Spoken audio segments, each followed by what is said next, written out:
अस्सलाम वालेकुम, welcome back video study YouTube channel. Organisational behaviour के वीडियो सीरीज़ का मैंने आगाज़ किया हुआ है। आज का लेक्चर हमारा 4 है, जिसमें हम लेक्चर नंबर 4 की बात करेंगे कि इसमें कौन कौन से टॉपिक है वो कवर करूँगी आपके साथ। तो ये पीपीटी स्लाइड मैं आपके साथ शेयर कर रही हूँ। यहाँ पर फर्स्ट ऑफ ऑल जो बात की जा रही है वो है managerial perspectives on organisational behaviour में इनके मैनेजर है ऑर्गेनाइजेशन में क्या पर्सपेक्टिव कर रहा होता है, क्या वो तवक्कात रखता है अपने वर्कर्स के साथ, तो वो कैसे उनको मैनेज कर रहा है वो हम यहाँ पे देखेंगे। Organisation behaviour is not a designated function और एरिया। ये किसी एरिया, ना तो ये कोई एरिया ना कोई फंक्शन है जो जस्ट एक दफ़ा डिज़ाइन कर दे, इसमें कोई आप चेंजिंग नहीं लेके आएंगे। Rather it is a perspective or a set of tools that all manager can use to carry out their job more effectively। Mean कि एक पर्सपेक्टिव है और सेट ऑफ टूल्स है, आप मुख्तलिफ किस्म के टूल्स को यूज़ करते हैं ताकि मैनेजर्स अपनी जॉब्स को मोर इफेक्टिवली ज़्यादा इफेक्टिव बना सके। तो यहाँ पे knowledge of organisational behaviour helps manager. Organisation behaviour का अगर नॉलेज होगा तो मैनेजर के लिए बहुत ज़्यादा हेल्पफुल होता है। Better understanding the behaviour of those around them, कि अगर ऑर्गेनाइजेशन के बिहेवियर के बारे में पता होगा तो मैनेजर इजीली अंडरस्टैंड कर सकेगा जो इसके इर्द गिर्द के इन्वायरमेंट में लोग रह रहे हैं। एज अ वर्कर है, मैनेजर है, स्टेक होल्डर, सब इसमें आ जाते हैं। Better understanding the basic issues of leadership, और उससे ऑर्गेनाइजेशनल बिहेवियर के नॉलेज से उससे जो लीडरशिप के में इश्यूज आते हैं उसका पता चल जाता है। Better interact with colleagues, peers and coworkers. Organisational behaviour के नॉलेज से मैनेजर अपने कोलीग्स के साथ, पीयर्स और को वर्कर्स के साथ इजीली इंटरेक्ट कर सकता है। Better interact with suppliers, customers and competitors, और ऑर्गेनाइजेशनल बिहेवियर से सप्लायर्स हो, कस्टमर्स हो, कंपटीटर्स हो, सबके साथ ही ईजिली मैनेजर कॉन्ट्रैक्ट कर सकता है।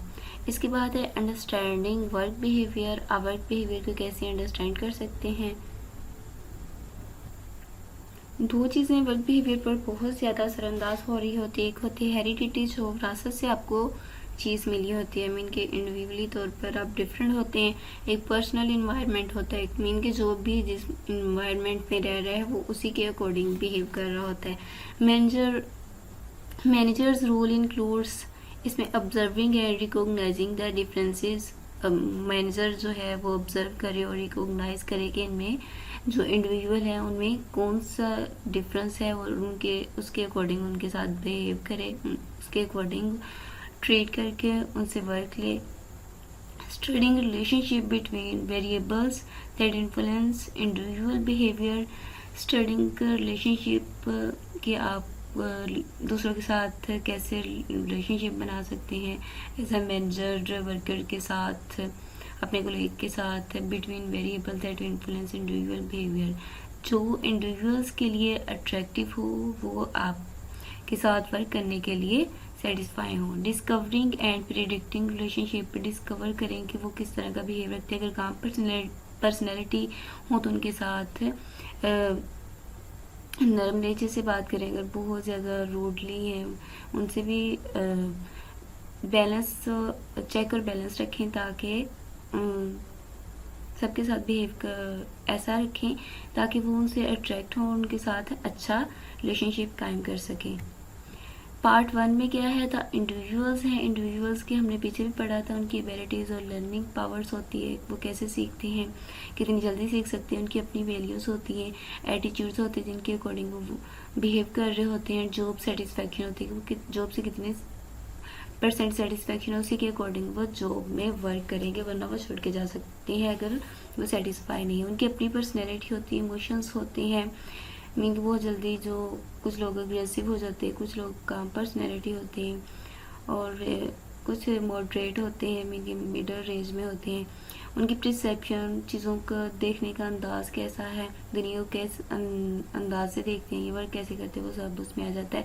एंड इंडिविजुअल डिसीजन मेकिंग, कुछ लोग ऐसे होते हैं कि इंडिविजुअल तरीके से बहुत अच्छे डिसीजन ले लेते हैं, कुछ टीम में बहुत अच्छे डिसीजन लेते हैं तो उसके अकॉर्डिंग उनसे काम लिया जाता है। बेसिक मोटिवेशन कॉन्सेप्ट, उनको बेसिक मोटिवेट कॉन्सेप्ट ये कि उन्हें मोटिवेट किया जाए वर्कर्स को, एम्प्लॉयज़ को, ताकि वो वर्क बेहतर से बेहतर कर सके। मोटिवेशन एंड इट्स एप्लीकेशन, और मोटिवेशंस कैसे किया जाता है और इसकी एप्लीकेशंस क्या है उसके बारे में बात की जा रही है यहाँ पे।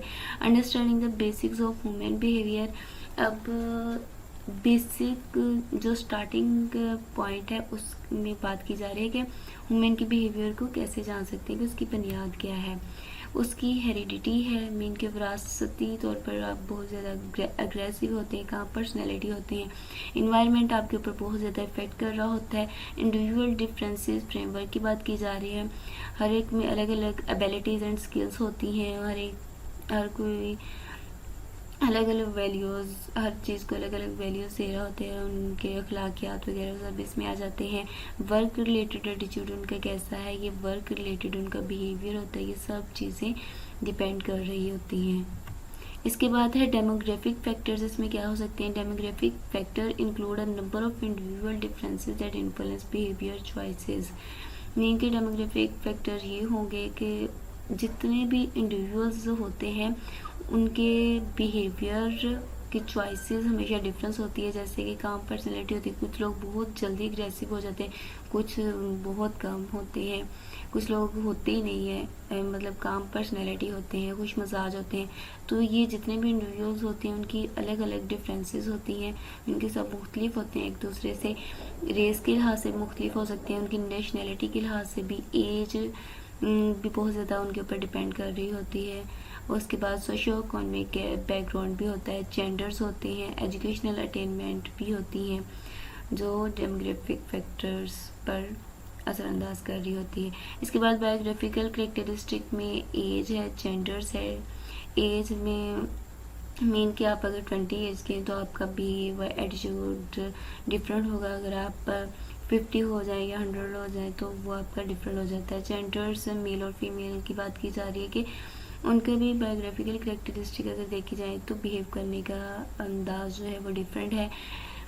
टेनर्स जो यंग एज होती है उनका अंदाज भी डिफरेंट होता है। मटीरियल स्टेटस आ जाता है इसमें। अगर सिंगल हैं तो उनका बिहेव अलग होता है, अगर मैरिड हो तो वो ज़्यादा परेशान से होते हैं, मीन के हर तरफ से टेंशन में रहते हैं, उनके ऊपर रिस्पॉन्सिबिलिटी बहुत ज़्यादा होती है, इस वजह से हो सकता है। इसके बाद है वेरिएबल्स इन्फ्लुएंस इंडिविजुअल बिहेवियर। जो वेरिएबल्स होते हैं वो इंडिविजुअल्स के ऊपर बहुत ज़्यादा असरअंदाज हो रहे होते हैं। पर्सनस, द इन्वायरमेंट, ये दोनों उनके ऊपर असरअंदाज होते हैं। स्किल्स उनकी एबिलिटी होती है, उनकी पर्सनैलिटी होती है।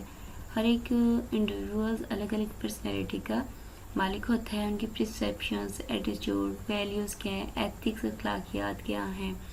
इन्वायरमेंट में ऑर्गेनाइजेशन से आ जाएगी, वर्क ग्रुप आ जाएगा कि अगर वर्क ग्रुप में अगर किसी के साथ उसका कॉन्फ्लिक्ट है, लड़ाई झगड़ा चल रहा है तो उस वजह से बहुत ज़्यादा परेशान होते हैं।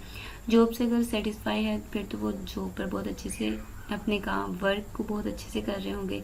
उनकी अपनी पर्सनल लाइफ है, उनमें टेंशन्स, परेशानियाँ वगैरह वो सब आ जाती हैं। बिहेवियर उनका, behaviour is equal function persons और इन्वायरमेंट, ये आपको MCQs में आ सकता है।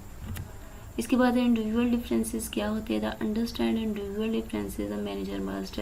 ये जो इंडिविजुअल डिफरेंसेस होती है मैनेजर को ज़रूर पता होनी चाहिए, क्योंकि मैनेजर ने इंडिविजुअल्स एम्प्लॉय वर्कर्स से काम लेना होता है, इनके टास्क परफॉर्म करवानी होती है। Observe and recognise the difference, observe करना चाहिए और इनके जो डिफरेंस है उन्हें पहचानना चाहिए। Study relationship between variables that influence individual behaviour, उन्हें स्टडी करनी चाहिए रिलेशनशिप के ऊपर जो वेरिएबल्स बिटवीन वेरिएबल्स जो इन्फ्लुएंस कर रहे होते हैं, मुतासर कर रहे होते हैं इंडिविजुअल बिहेवियर्स को।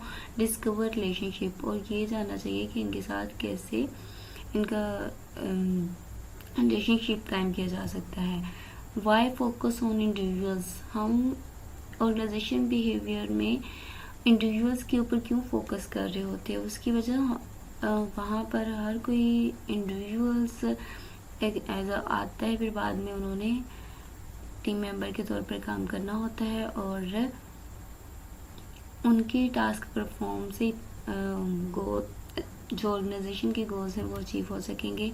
अ लॉट ऑफ एथलीट्स, बहुत ज़्यादा एथलीट्स खिलाड़ी होते हैं, says that they want to be a part of cohesive team, इनके वो जो होते हैं वो टीम का हिस्सा होते हैं, but they also want their names printed on the bag, लेकिन वो ये चाहते हैं कि उनका जो नेम है वो उनकी जो बैग में जो उन्होंने शर्ट्स पहनी होती है उसके बैग में प्रिंट हो of their Jersey in 6 inch high black letters. 6 inch high black letters हो, मीन कि उनकी अपनी अलग पहचान हो सके। और अगर वो टीम मेंबर के तौर पर भी काम कर रहे होते हैं एथलीट्स खिलाड़ी, आपने देखा होगा तो सब एक जैसा तो परफॉर्म नहीं कर रहे होते टीम में, तो कुछ लोग बहुत ज़्यादा पॉपुलर हो जाते हैं अपनी स्किल्स और एबिलिटी की वजह से, गोल्स को अचीव कर लेते हैं, इनके गोल्ड मेडल्स हासिल कर लेते हैं, जो गेम है वो विन कर लेते हैं। इसके बाद है पर्सनैलिटी, सेल्फ कॉन्सेप्ट उनका होता है, इंटरनल प्रोसेसेस वैल्यूज़ होती हैं, एटीट्यूड्स होते हैं, उनके इमोशंस होते हैं, उनकी एबिलिटीज़ होती हैं जो बिहेवियर को बना रही होती हैं इंडिविजुअल्स के।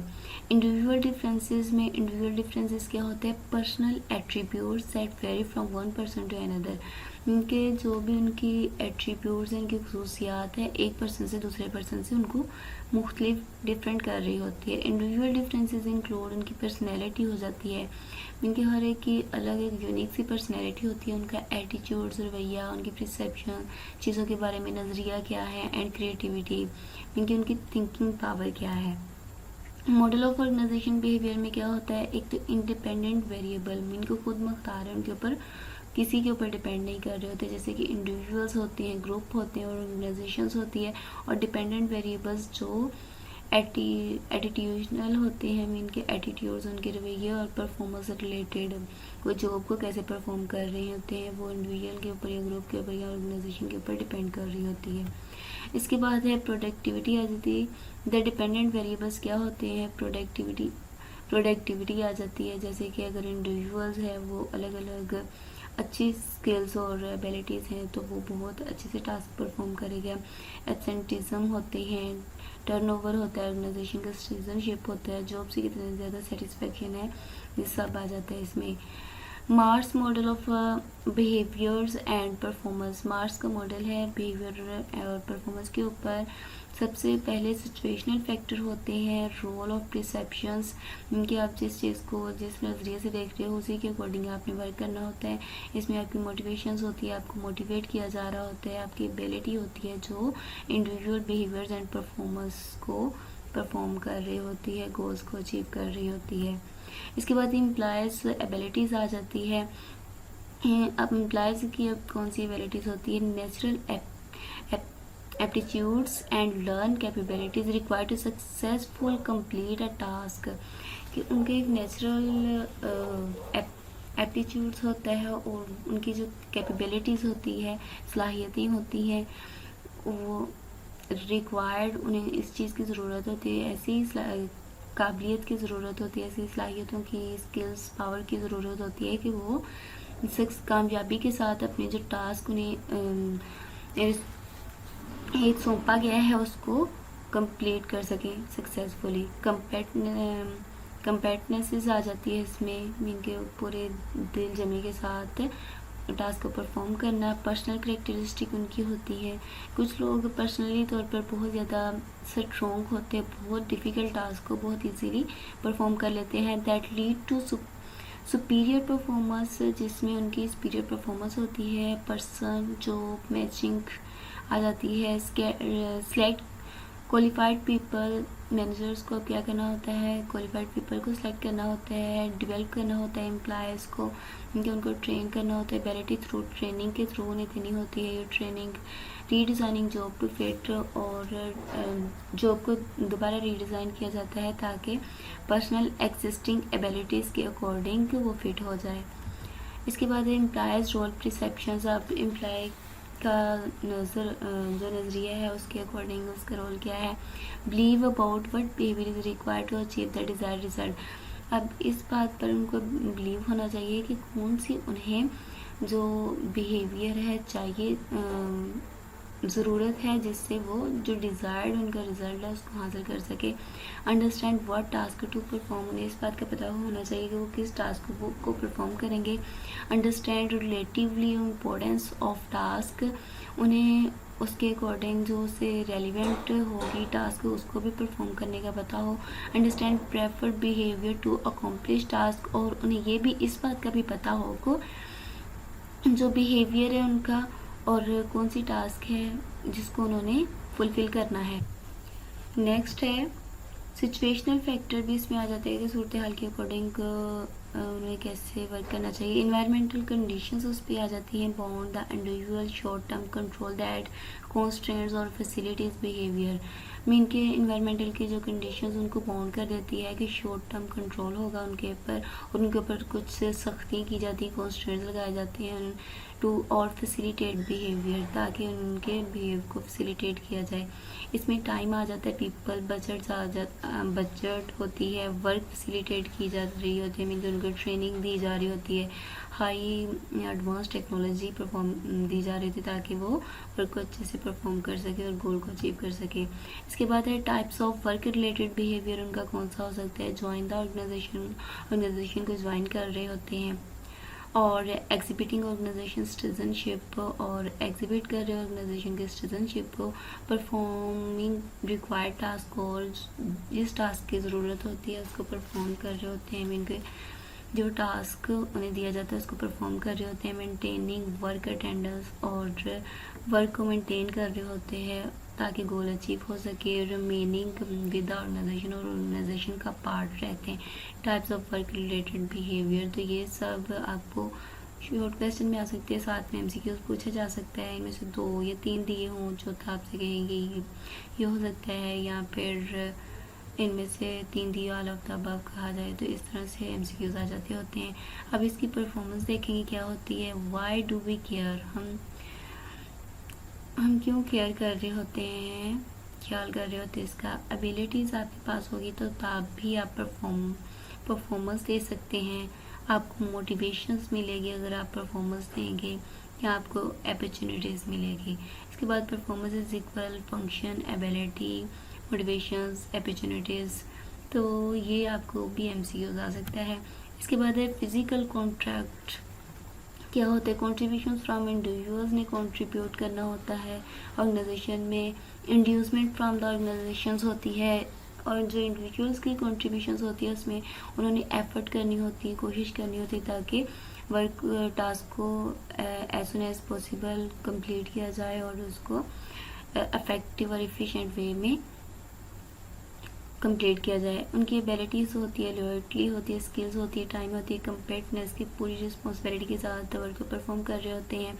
इंड्यूसमेंट फ्रॉम द ऑर्गेनाइजेशन ने जो एम्प्लॉयर्स को देना होता है, इंडिविजुअल्स को देना होता है, पे देनी होती है, जॉब सिक्योरिटी देनी होती है, बेनिफिट्स देनी होती है अगर परफॉर्मेंस, ताकि उनकी जॉब को सिक्योर करना होता है। कैरियर अपॉर्चुनिटीज़ देनी होती है, स्टेटस देना होता है, प्रमोशन से अपॉर्चुनिटीज़ देनी होती है जिसमें उनको बोनस वगैरह दिया जाता है ताकि उनकी हौसला अफजाई की जाए।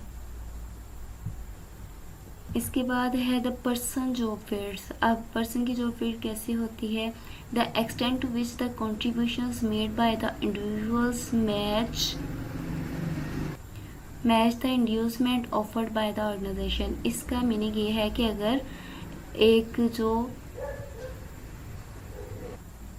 एक इंडिविजुअल्स अपने टास्क को परफॉर्म करने के लिए ट्राइंग कर रहा होता है, उसमें एबिलिटी और स्किल्स पावर होती है जो ऑर्गेनाइजेशन उससे एक्सेप्ट कर रहा होता है, अगर वो उसको फुलफिल कर देता है तो वो पर्सन जॉब के लिए फ़िट होता है। अगर उसमें स्किल्स और एबिलिटीज़ नहीं है तो फिर वो पर्सन जॉब के लिए फ़िट नहीं होता। तो यहाँ तक हमारा आज का लेक्चर था। होप सो कि ये लेक्चर आपके लिए हेल्पफुल हो, तो please like and subscribe my channel for latest update. इसके अलावा आप अगर कोई प्रॉब्लम हो तो आप कमेंट सेक्शन में कमेंट कर सकते हैं। ओके, अल्लाह हाफिज़।